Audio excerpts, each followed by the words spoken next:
this was awesome. This is probably most people's favorite clip, I would say, is when what's his name? I'm probably not pronouncing it right. It's Micklethwaite. Okay. Micklethwaite. Yes. I want to punch that name in the face. Oh, I do.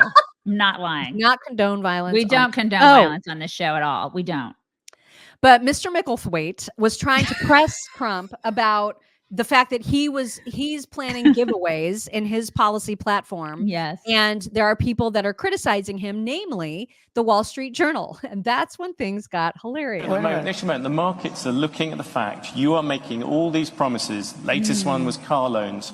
You're flooding the thing with giving giveaways. But we're going to grow. I was actually quite kind to you. I used 7 trillion. The upper estimate is 15 trillion. People like the Wall Street Journal, who's hardly a communist organization, yeah, but you don't know. They have criticized you on this as well. You are running up enormous debts. What does the Wall Street Journal know? I'm meeting with them tomorrow. What does the Wall Street Journal know? They've been wrong about everything. So have you, by the way. You've been wrong about everything. You're trying to turn this. You've been wrong about you're trying to turn this into debate. There are business people. But you're wrong. You've been wrong. You've been wrong all your life on this stuff. You've been wrong. Let me tell you about currency. You're going jumping a lot of loops because you got to be able to finish. You move too quick. No, you got to be able to finish a thought because it's very important. This is big stuff we're talking about. You can't go that quickly. Gone from the dollar to so let me just tell you. So I said, no, I'm just telling you basic. It's called the weave. It's all these different things happen. Critics. I swear. You brought up the weave. The weave. That's how he communicates is the weave. You got to understand it, Micklethwaite. You pretentious dick. I swear, this guy, he doesn't get it. He doesn't get it. Oh my gosh. They spent quite a bit of time on tariffs because, of course, that's part of Donald Trump's platform as well. And there's all kinds of people who are like, tariffs are means they're going to raise prices because they don't understand how Trump's tariffs are going to work. And so they had a bit of a back and forth about that. Here is part of it. Say your tariffs will end up being like a national sales tax. Because if you have America at the moment has $3 trillion worth of imports. You're going to add tariffs to every single one of them. That is going to push up the cost for all those people who want to buy foreign goods. No. What's going to happen? That is just happen? Simple mathematics, President Trump. It's not. Yeah, it is, but not the way you figured. I was always very good at mathematics. Yes. Let me tell you, you're saying $3 trillion. That's $3 trillion worth of imports. And they don't have to pay. And the higher the tariff, the more likely it is to have them come into the higher the tariff, the more you're going to put on the value of that piece, those goods, the higher people are going to have to pay in shops. Ready? The higher the tariff, the more likely it is that the company will come into the United States and build a factory in the United States so it doesn't have to pay the tariff. But really, so there's two ways of looking at a tariff. You can do it as a money-making instrument, or you can do it as something to get the companies. Now, if you want the companies to come in, the tariff has to be a lot higher than 10%, because 10% is not enough. Guys, they're not going to do it for 10. But you make a 50% tariff, they're going to come in. And yes. You ever see Back to School with Rodney Dangerfield? You ever see that movie? Oh, it's been ages. I know it's been ages. Like all of us haven't seen that movie in like a million years. Seriously, I love that movie so much. But there's a scene in that movie where Rodney Dangerfield is sitting in a classroom because he goes back to school, right? And he's never been to college. He goes back to school. Now, Trump has been to college, right? But he's rough around the edges. And he's been doing business his whole freaking life, and he's been very successful. He reminds me a little bit of that Rodney Dangerfield character because he's surrounded by all these pretentious pricks who think that they know about business, but they don't know anything about business, which is exactly what happened in that scene in the Rodney Dangerfield movie where that pretentious professor is trying to tell him what's what about business. And Rodney Dangerfield's in the lecture hall, and he's like, oh my God, like you're an idiot. You don't know what you're talking about because you've not done this. Trump kind of did that yesterday where he's like, I've been doing this my whole life. I know what I'm doing. Like I've run businesses. I've started businesses. I've created jobs. Have you done that? Micklethwaite? And that guy has it. Like he knows all the theories and he thinks he's really smart and he's not. And Trump is, because he has done it with his hands. He's been there. he's done the things.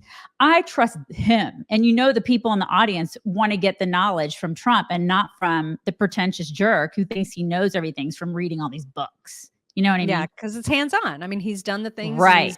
He's actually worked the work, and this guy's probably read a lot of textbooks, and Totally. maybe he has a PhD in all kinds of economic theory. It doesn't matter. None of it matters. Yeah. If you are a person who is overwhelmed by back taxes, or if you have returns that haven't been filed yet, and the deadline, the deadline was the 15th. It was yesterday. So now if you were in trouble already, you're in more trouble, because danger, girl. Exactly. What happens when we don't pay our taxes? Yeah. Straight to jail. Straight to jail. Yeah. Straight to jail.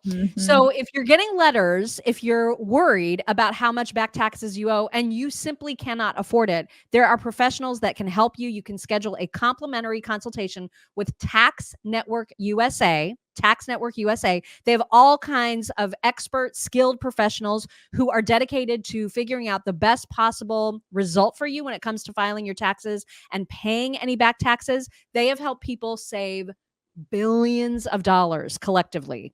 So it doesn't matter if you owe 10 grand or 100 grand or even more or anything in between. They have solutions for you to help you make this not so painful. And you can get that free consultation by visiting tnusa.com/chicks, or you can just call them 1-800-958-1000, 1-800-958-1000, or tnusa.com/chicks. He also tried to ask Trump about, he suggested to Trump that Trump was going to annoy our allies when it comes to his policies, and Trump was not having it. We're going to find some people who would gain from individual tariffs. The overall effect could be massive in terms of the economy. I agree it's going to have a massive effect, positive effect. It's going to be a positive, not a negative. Well, let me just I know how committed you are to this, and it must be hard for you to spend 25 years talking about tariffs as being negative and then have somebody explain to you that you're totally wrong. Right. It'll have a negative. It will have. I'll go a step further. 40 if million, you don't 40 do million, this, President this Trump, country 40 has million, no 40 chance. million jobs is a lot of jobs to rely on. They're all coming back. Those are 40 million jobs. Those are 40 million jobs in America that rely on trade. Are you ready? John Deere, great company. They announced about a year ago they're going to build big plants outside of the United States, right? They're going to build them in Mexico. And you threatened them with tariffs and they stopped. That's right. I said, if John Deere builds those plants and not selling anything into the United States, they just announced yesterday they're probably not going to build the plants, okay? I kept the jobs here. My question was about your allies, not about China. You are going to annoy the people you need to rally behind you. But our allies have taken advantage of us more so than our enemies. Our allies are the European Union. We have a trade deficit of $300 billion with the European Union. I love that he called that out. Yeah. Love it. It's fantastic. Also, this is why I don't have a John Deere. They can suck it. Anyway. There was also this hilarious moment where Micklethwaite asked him if he was considering losing Jerome Powell if he were to be elected for a second term. And this is what Trump said about Jerome Powell. Some forwards about whether you want to keep Jerome Powell as chair of the Federal Reserve. His term as chair runs on to May 2026. Would you seek to remove or demote him? Look, I think it's the greatest job in government. You show up to the office once a month and you say, let's see, flip a coin.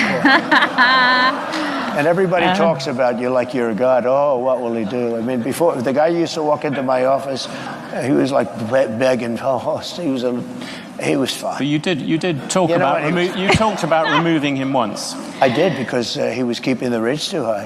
Yeah. And I was right. I love it so much. I just love it. Yeah. And again, it's another one of those government jobs where it's like, you don't really have to do anything. You're just sort of like a figure that's there.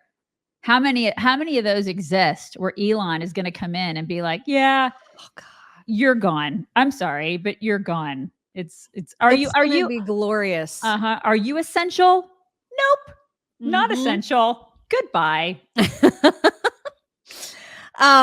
Trump decided to use one of his famous nicknames during this interview, and Mr. Micklethwaite was not amused, and in fact tried to correct him when he did it. You would do How about this? Gavin Newsom, he's the governor of California. Newsom. He signed Newsom, I call him. But do you think? No, he corrected me. He corrected me. I said, that's the first time I've been corrected. There are CEOs out here. If they said those sort of things about a rival CEO, they'd be sacked. Do you think it's but fine they don't for have a to president? survive like me. They don't have to go through what I have to go through. There's never been a president that's been treated like me, so I have to fight my own way. Hell yeah. I love that. That whole exchange was my favorite exchange. It was a good one for sure. Yep. And you are definitely not the only one who loved it. The end was big. You made a at the standing ovation. They loved him. I love it. Suck it, Micklethwaite, or whatever your name is. Micklethwaite. Micklethwaite. I believe is what you said. Micklethwaite.